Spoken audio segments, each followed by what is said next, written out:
A woman who fled her home country and sought refuge in Scotland says she was a walking, living corpse before being referred to a charity that supports pregnant asylum seekers and refugee women. Nkem came to Glasgow from Nigeria in 2019. She says Ama birth companion saved her life after guiding her through the grief of losing one child and the difficult and painful pregnancy and labour of another. Caitlin Hutchison went to meet her. Ama came into my life and saved me from death. They saved me from dying. In fact, not dying, I was dead already. A dying pregnant woman. When Nkem came to Glasgow in 2019, she left behind everything and everyone she knew. Since then, she suffered the traumatic loss of her baby son, who died at just 15 days old. She now has 14-month-old Ethan and a support network for tough times. But during much of her pregnancy, she was in Home Office accommodation in England and struggled with agonising pelvic girdle pain, which left her feeling isolated and vulnerable. I was still mourning. I was still in pain.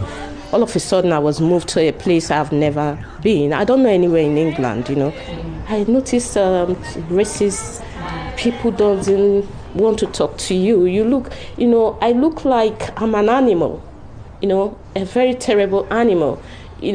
I became scared of my life.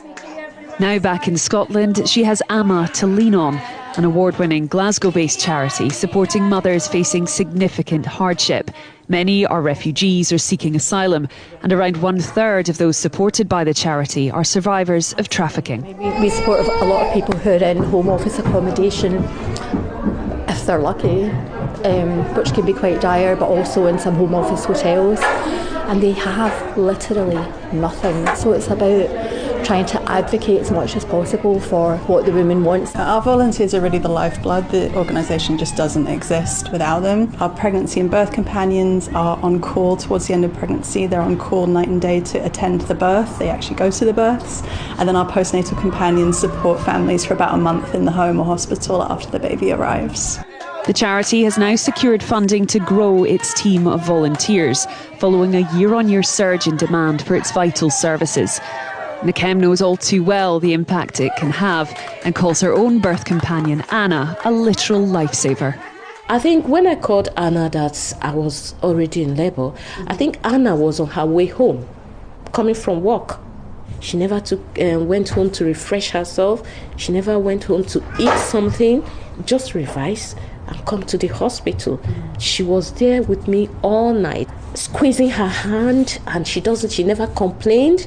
And since then, we keep coming because they are the only family I have. So they are really great. Caitlin Hutchison, STV News in Glasgow.